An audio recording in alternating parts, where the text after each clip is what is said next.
So I thought with it being Valentine's Day and all, it'd be time to get romantic. Now this is something that is not going to appeal to a lot of my subscribers. I don't even know why you clicked on this video. It's not going to be some horror list or anything. So if you don't like this, you don't like my opinion on non-horror stuff, wait till I post something non-horror in like 5 minutes after I post this. So anyway, I'm going to get romantic. Since I don't have a Valentine's, you guys are going to be my Valentines, and I'm going to sit here and I'm going to get all sentimental and I'm going to get all romantic and I'm going to share my feelings about my top 5 favorite romance movies. This is not something we talk about on the channel at all. Now, what constitutes as a romance film?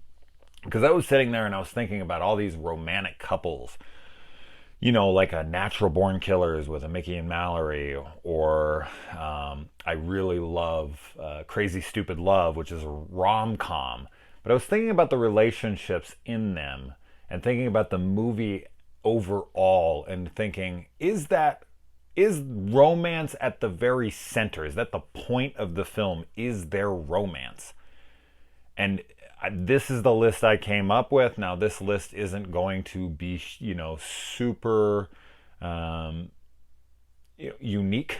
A lot of these titles are going to be like, oh, Jesus, okay. Did he just Google this? No, these genuinely are the 5 romance films that have just stuck with me ever since I saw them for the very first time. So anyway, let's start first with the most tragic film on the list by far. Oh, I shouldn't say by far, because one of the other ones is tragic by the end. No spoilers. I'm going to try to avoid those the best I can. But with this one, this is just a tragic tale from beginning to end. And if you want to think that I'm, gay for making this list, you're going to think I'm real fucking gay right now, because that film is Brokeback Mountain. Yeah, number 5 is going to be Brokeback Mountain. This was just a fantastic fucking film. Just aesthetically alone, Ang Lee's directing in this, and these long, wide countryside shots and shit. What a gorgeous film. So aesthetically alone, as I said, is just a beautiful film. But the romance in this is so fucking tragic. It really is. When I was watching this movie, I was like, damn, I am this is like a gut punch, man. Wow, fuck. Why can't these guys just fucking be together? Why do people have to be so stupid? I'm sure I try not to get too controversial. Well, that's not true. I get controversial on my channel all the time. Fuck you, okay? If you're a homophobe, fuck off, okay? So there you go. That's me being controversial, I guess. We're in the 21st fucking century. Get with the times. But just the fact that they have to hide their love, that they have, a spouse and girlfriend and all this shit, and they hide and they go up and they have these moments, and then the way it ends and just they only are truly happy when they're together, but they know they can't be, and they won't fight for it because of this, and it really is just one of the most tragic fucking films I've ever watched. It's the most tragic fucking romance movie I've ever watched, and I was just blown away. And of course, Heath Ledger, Jake Gyllenhaal, incredible in the movie. Great performances all around. Yeah, I just can't say enough good about it. So, as I said, you think I'm fucking gay for putting this on here? I don't give a shit. I love the movie. All right, another movie. I won't say anything because, as I said, I don't want to get spoilery, but the number 4, another unbelievably fantastic film. This is something that will be on a lot of people's lists, but man, did I love this movie. I've seen it a few times now. I own it, and that is A Star is Born, the Lady Gaga, Bradley Cooper one. I was not expecting to like this movie as much as I did. When I heard that it was coming out, I like Lady Gaga, I like Bradley Cooper. I was like, oh, that should be cute, Oh, she's in a movie now. She was in an American Horror Story, and she won a freaking an Emmy, right, or whatever, for her acting in that. And I was like, that's cool, good for her. And then they were making this, and I was like, oh, that should be good. I'm telling you, of all the fucking films that I've ever talked about in my life, at work or online or whatever, A Star is Born is the most commonly liked film that I've ever seen. Ever. every person that I've ever talked to who has seen the movie loves it. A lot of people are like, "Oh, I'll never watch it, this and that." Okay, that's, you're against that, whatever, that's fine. But anyone that has ever been on a horror channel or anything, and they're like, "Dude, I hate movies like that. I didn't want to go see it, this and that." And they're like, "I ended up loving it." The characters are just so fucking real. And they're so believable. And the chemistry between Cooper and Gaga is electric. The music is incredible. The fucking performances are absolutely... Sam Elliott is phenomenal in the movie. Like, where it goes, the romance between them is so goddamn real. And man, by the end of it, I'm just like an absolute mess. This movie just reels you in, and it hooks you, and it's got you the whole damn thing, and it just kind of yanks you out of the water at the end, and you're just a fucking mess. So, a fantastic film. Now, number 3 is a film that will be kind of a surprise, because you're not going to see this on many like romance lists. But for some reason, when I was a kid, this was always like the most romantic movie to me. Like, this is what I always longed for at that time. And that is Valley Girl with Nicolas Cage and Deborah Foreman. The relationship between Randy and Julie in this movie, I don't know what it's just the way they look at each other. It's when he sees her at the beach, and then he sees her at the party, and he sneaks back up into the bathroom, and he comes out, and the look in his eyes, and the way she talks to him, and it's like, "Where do you want to go?" And he's like, "Anywhere. What do you want to do?" "Anything." And then he comes and he talks to his friend Fred, and he's like, "This Julie girl, she's truly dazzling." Like, and then they go out on the town, and they're at the clubs, and she's just like, "What the fuck is this?" And he's like, "This is the real world, I fucking adore them. And then just the whole push and pull of like, what matters most to you when you're that age? Is it love, or is it status? Like, do you want to be cool, or do you want to be in love? And Julie just kind of has to try to balance those things, and she can't. And she really kind of is just left with that decision of like, I have to pick one. And her ex-boyfriend, piece of shit, whose face is definitely in 3D.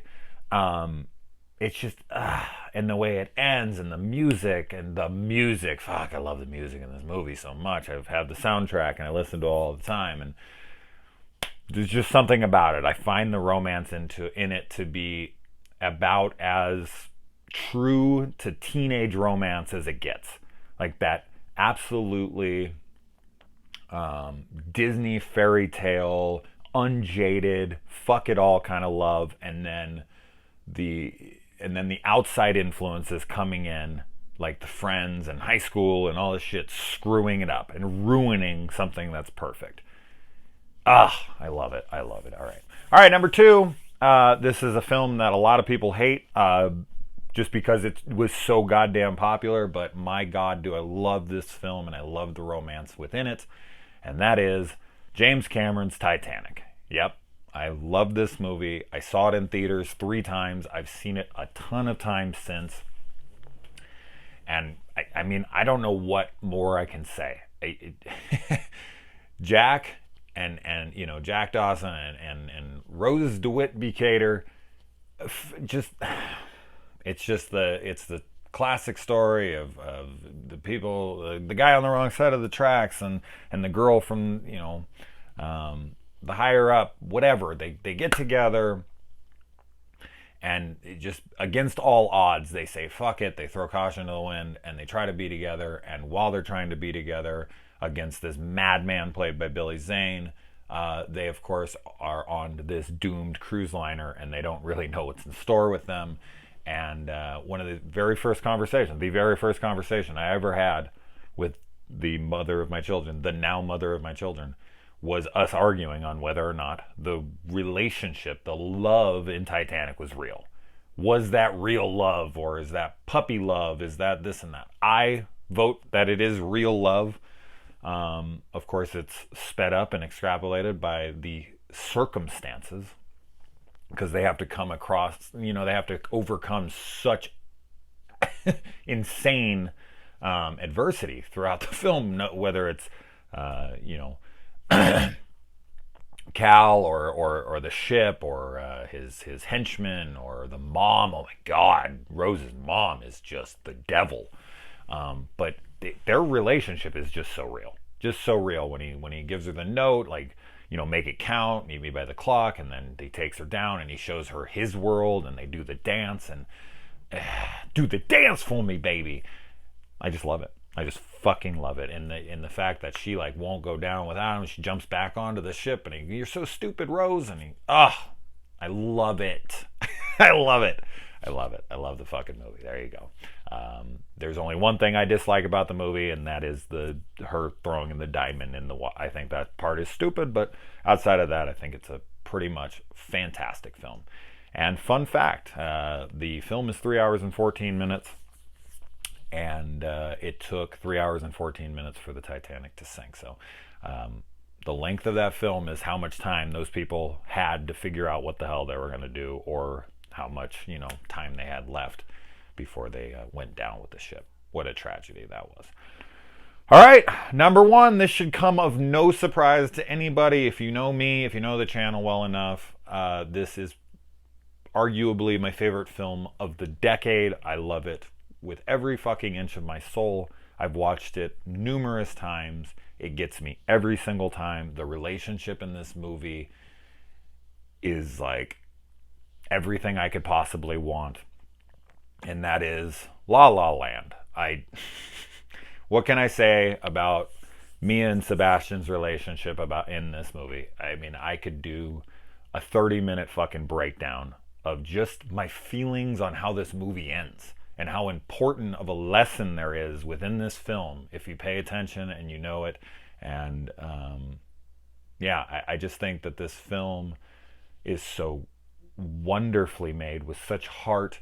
The chemistry between Ryan Gosling and Emma Stone is just absolutely magnetic. Like, they are incredible together, not only in this but in Crazy Stupid Love. And I never did see Gangster Squad because I kind of protested it after the whole theater shooting thing, and then they changed their movie to appease people because it was too insensitive for the time. Whatever.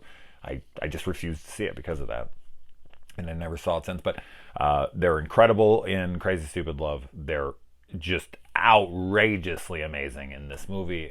Just the fact that Ryan Gosling, learned how to actually play piano for this, so that every single thing you see in the film is him playing it, is his hands playing it. Like, there's no doubles, there's no nothing. I love all the songs.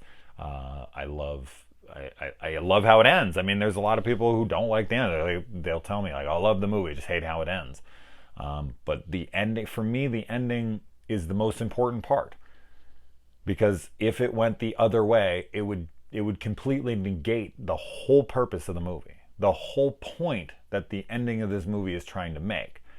And as I said, I'm not going to get into spoilers, but I just I could write a fucking like thesis paper on this goddamn movie. I just love it so much. So thank you to Damien Chazelle, who was a kid, man. He's so young when he made this. I mean, he made Whiplash, and he wrote a bunch of other movies like Last Exorcism Part 2 and Grand Piano, and this kid's incredible. I haven't seen First Man. I do want to see that. I look forward to anything else he does. I don't know why I haven't seen First Man. I love Gosling. I love Damien, but just looked boring to me at the time, and whatever. But La La Land. La La Land, La La Land. I can't say enough about it. Of course, it was a huge tragedy to me that this movie won Best Picture for like a minute and a half. I was so elated. I was so excited. I was like, yes, thank you for actually picking the best film of the year. And then they were like, oh, wait,